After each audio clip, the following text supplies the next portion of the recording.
Wêneyê jinekê Kurd derket fînala pêşbaziya Lens Kultureya 2026. Wêneyê bi navê Ketina Hundur Qedexeyê yê jinekê Kurd a ji Rojhilatê Kurdistanê gihîşt qonaxa fînalê ya pêşbaziya cîhanê ya 2026.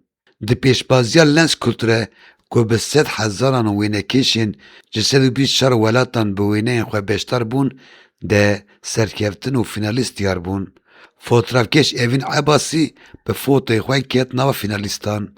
Ji Taylandê fotoğrafkeş Vija Bogaerts bi fotoyê xwe Until Dawn Cornes bû yekemîn. Ji Holandayê Bouve Bouwer bûye duyem. Ji Kraliyeta Yekbûyî Adam Vincent bû sêyem.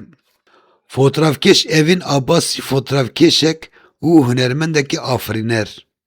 Ew ji bajarê Baneyê ya parêzgeha Sînê ye. Evin Abbasi bi vî wêneyê xwe karî derbasî fînala pêşbazî bibe. Ji bo pêşbaziya Lens Kultureyê ji gelek welata wêne hatibû kişandin. Abbasi di nav van de derket fînalê. Pêşbazî bi sernavê Xelatên fotoyên kûçiyan ên Lens Kulture hatin lidarxistin û yên bi ser ketin eşkere bûn. Ji 124 welatan bi 100,000 wêne ji bo pêşbazî hatin şandin. Jûriya hilbijêr ji wan 41 berhem ji bo fînalê hilbijartin ku yek ji wan jî ya wênekêş Evin Abbasi ye. Ji 23 welatan 41 wêneyên fotoğrafkeşan hatin hilbijartin. Lens Kulture li seranserê dunyayê platformeke cidî ye di warê xwe de.